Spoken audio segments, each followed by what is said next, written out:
नमस्कार मैत्रिणींनो, तुमच्या डोक्यात सतत कोंडा होतोय. कितीही शॅम्पू बदलले तरी फरक पडत नाही. मग हा व्हिडिओ शेवटपर्यंत बघा. कोरडे केस, केसांवर जास्त तेल लावणे, स्ट्रेस, जास्त केमिकल प्रोडक्ट्सचा वापर करणे यामुळे केसांवर परिणाम होतो आणि केसांमध्ये डॅन्ड्रफची समस्या निर्माण होते.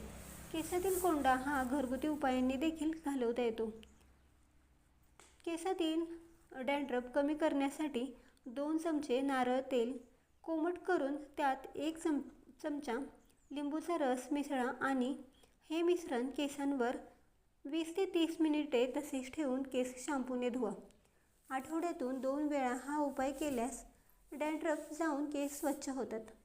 केसांमध्ये ॲलोवेरा जेल लावा. 30 मिनिटे तसेच ठेवून केस धुवा. कोरफडीमुळे केस ड्रायनेस होतात.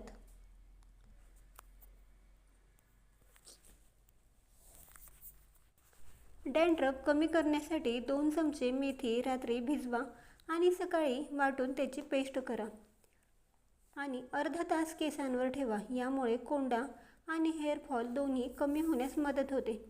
केसांवर ॲपल व्हिनेगर आणि पाणी मिक्स करून केसांवर लावा.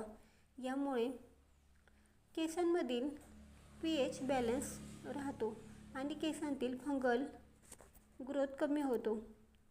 केस धुताना खूप गरम पाणी वापरू नका. तसेच रोज शॅम्पू करू नका. जर केसात अति प्रमाणात कोंडा असेल तर डर्माटोलॉजिस्टचा सल्ला घ्या, कारण कोंडा फक्त ड्राय स्किनमुळे नाही तर कधीकधी इन्फेक्शनमुळे देखील होतो, परंतु ते आपल्याला समजायला उशीर होतो. तुम्हाला ही माहिती कशी वाटली कमेंट्स करून नक्की सांगा आणि असेच व्हिडिओ बघण्यासाठी आपल्या चॅनलला सबस्क्राईब